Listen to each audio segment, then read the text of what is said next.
7 coisas que o Espírito Santo de Deus ele quer fazer. 7 coisas que o Espírito Santo de Deus quer fazer. A gente vai estar dividindo essa reflexão em 7 partes. 7 partes. Agora, neste momento, a gente vai estar falando a respeito de uma das coisas que o Espírito Santo de Deus ele quer fazer. E conforme Deus for nos permitindo, porque como já dizia aquele hino antigo, né? É um hino da Andréa Fontes, tudo é pela permissão de Deus. Então, conforme Deus ele for nos permitindo, a gente vai falando dos outros pontos. Mas neste momento aqui, a gente vai estar falando a respeito de uma das 7 coisas que o Espírito Santo de Deus ele quer fazer. E a primeira coisa qual é? A gente vai encontrar a primeira coisa que o Espírito Santo de Deus ele quer fazer lá no capítulo 2, o versículo 7 do livro do Apocalipse, que diz assim, ó: quem tem ouvidos ouça o que o Espírito Santo de Deus diz às igrejas. Vamos nos apegar somente a essa primeira parte do versículo 7 do capítulo 2 do livro do Apocalipse. Quem tem ouvidos ouça o que o Espírito diz às igrejas, né? E é legal, porque a gente está inserido em um contexto chamado contexto pentecostal, onde nós cremos na atualidade dos dons espirituais, nós cremos que Deus ele pode utilizar alguém em profecia. E às vezes a gente tem uma ideia muito limitada do que é o abafar, o calar a boca de Deus, né? Então a gente tem aquela visão de que a voz de Deus só é calada quando nós impedimos alguém de exercer o dom de profecia no meio da igreja. Mas se a gente parar para analisar bem a situação, essa não é a única maneira da gente calar a boca de Deus dentro de uma congregação, não, dentro de um ajuntamento de crente.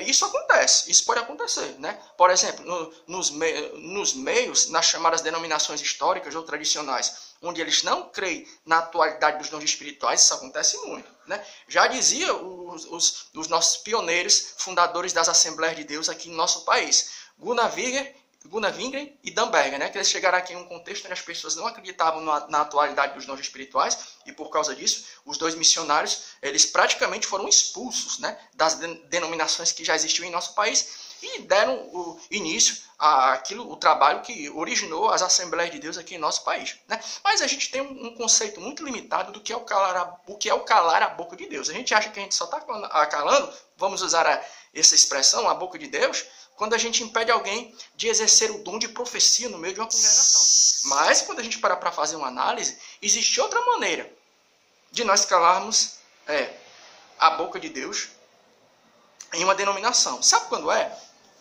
É quando a gente não prega a Bíblia Sagrada em sua totalidade.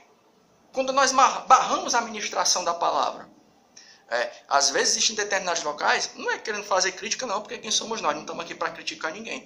Mas nós sabemos que às vezes existem determinados ambientes onde a pregação e a ministração da palavra de Deus, da Bíblia Sagrada, a explanação do texto sagrado, ela não é tida como prioridade, né? Não é tida como prioridade. Então a gente entende que uma das maneiras, as 2 maneiras básicas em que Deus ele pode ter a sua voz suprimida, abafada em um ajuntamento de cristãos. O primeiro qual é? É quando alguém impede os dons de profecia, né, de serem executados. E a outra qual é? É quando a Bíblia Sagrada ela não é ministrada em sua totalidade. Aí é legal que quando a gente vai lá para o finalzinho da carta de Paulo aos Efésios, ele vai dizer uma coisa muito interessante. No capítulo 6, o versículo 18, 19 e o 20. Olha o que é que Paulo vai dizer, ó. Capítulo 6 da carta de sua carta, né? Carta de Paulo aos Efésios, capítulo 6, o 18, 19 e o 20.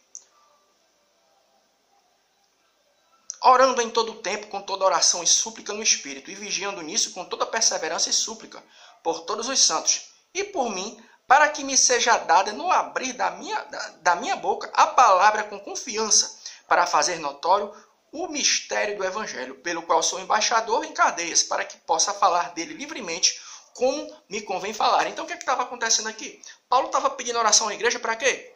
Orem por mim, para que as portas, as oportunidades da palavra ser ministrada, elas possam acontecer. Porque Paulo entendia, por que Paulo pediu para a igreja orar por ele?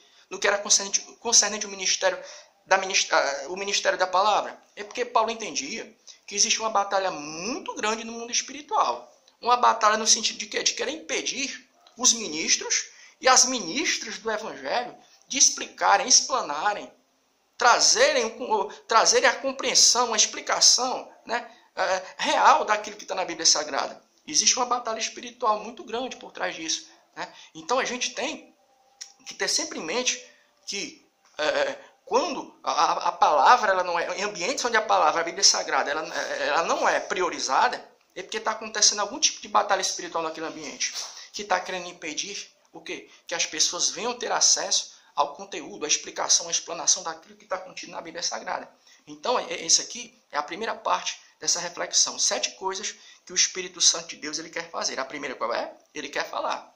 E nós entendemos que uma das maneiras que podem acontecer, uma das formas de tentar suprimir a voz do Espírito Santo de Deus é quando a Bíblia Sagrada ela não é pregada. Mas por quê? Porque o texto sagrado, embora ele tenha sido escrito por homens, ele foi escrito por homens inspirados pelo Espírito Santo de Deus. Esse livro aqui, ó, ele foi inspirado por Deus. A maior prova disso é o quê? É que muitas pessoas já tentaram destruir a Bíblia, mutilá-la, né, com o passar do tempo, né? E você vê que o texto sagrado está aqui. Ó. Uma das maiores provas de que foi o Senhor nosso Deus que inspirou os escritores da Bíblia. Qual é? É que ela está aqui nas minhas e nas tuas mãos. Né? Porque Deus, em sua soberania, ele fez questão de conservá-la para que eu e você possamos ter acesso ao que está aqui. Então, que Deus em Cristo, ele continue abençoando a minha e a tua vida. Amém.